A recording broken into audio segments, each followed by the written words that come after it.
মুহররম মাস আরম্ভ হয়ে গেছে, আমরা এখন মুহররম মাসের মধ্যে আছি। মুহররম মাসে নারীদের স্পেশাল কোনো আমল আছে কিনা জানলে উপকৃত হতাম।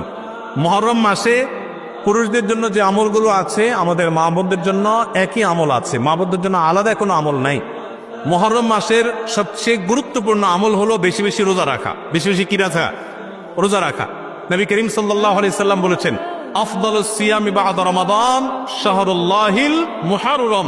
আল্লাহর কাছে রমজানের পরে নফল রোজার জন্য সবচেয়ে আদর্শ এবং শ্রেষ্ঠ মাস হলো মুহররম মাস। এজন্য ভাই মুহররম মাসে বেশি বেশি নফল রোজা রাখার চেষ্টা করতে হবে। বেশি বেশি তো দূরের কথা, অনেকে একটাও রাখতে পারেন না, অন্তত 2-4টা হলেও রাখার চেষ্টা করবো ইনশাআল্লাহ। মুহররম মাস কিন্তু শুরু হয়ে গেছে, মুহররম মাস আরম্ভ হয়ে গেছে, আমরা এখন মুহররম মাসের মধ্যে আছি।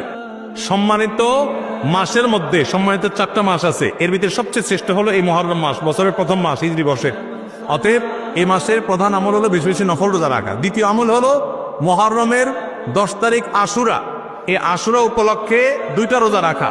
9 আর 10 রাখলে বেশি উত্তম, আর না হলে 10 আর 11 এই 2টা রোজা রাখা নারী পুরুষ সকলের জন্য সুন্নাহ।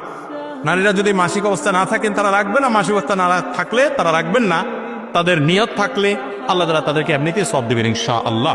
তাহলে মুহররম মাসে আমল হলো বেশি রোজা রাখা, বিশেষ করে আশুরা রোজা রাখা। এর বাইরে মহান উপলক্ষে স্পেশাল কোনো আমল নাই যে এই মাসের জন্য আলাদা করে এটা করণীয় আছে।